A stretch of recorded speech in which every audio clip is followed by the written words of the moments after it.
ক্রিমের টেস্টটা ভালো হবে। চকলেট কেক যেহেতু, ক্রিমের টেস্টটা হচ্ছে আমাদেরকে ভালো আনতে হবে। তো সেই জন্য আমরা কি করব, এই যে গানাশটা কি করব আমরা অল্প হচ্ছে একটু ক্রিমের ভেতরে দেব। কালারটা কি করলে আমাদের সঙ্গে সঙ্গে চেঞ্জ হয়ে যাবে, দেখো ব্রাউন শেডের কালার চলে এসছে।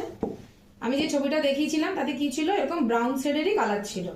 একটা তুমি কাজ করতে পারো, সেটা হচ্ছে ব্রাউন জেল কালারও দিতে পারো।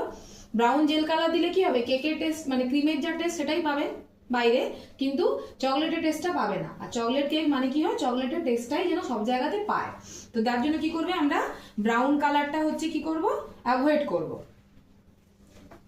আচ্ছা, এবার কি করব, আমরা চকলেট গানাশটা ভালো করে এই ক্রিমের সাথে ভালো করে মিশিয়ে নেব।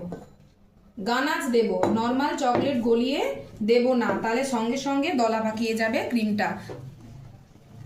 দলাটা কিরকম হবে, মানে মানে দুধে ভিনিগার ঢেলে দিলে যেমন ছানা কাটা, ঠিক সেরকম হয়ে যাবে। কারণ ক্রিমটা ঠান্ডা হওয়ার সাথে সাথে কি চকলেট দিলে জমাট বাঁধে, তো সেই রকম টাইপের হয়ে যাবে। এবার পাইপিং ব্যাগটা দাও, একটা আমাকে নর্মাল পাইপিং ব্যাগ দাও।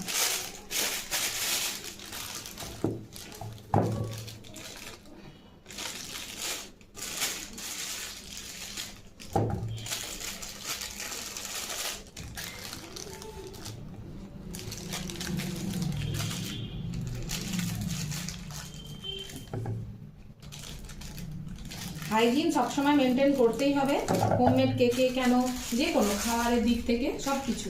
কিন্তু তার মানে এই নয় আমি সব গ্লাভস পরেও করতে পারি, অথবা তুমি যদি কমফোর্টেবল গ্লাভস পরে না হও সেক্ষেত্রে কিন্তু তুমি হাতটা বারবার কিন্তু ক্লিন করবে, ঠিক আছে? হ্যান্ড ওয়াশ ইউজ করো, হাত ক্লিন করো, ইয়ে করবে।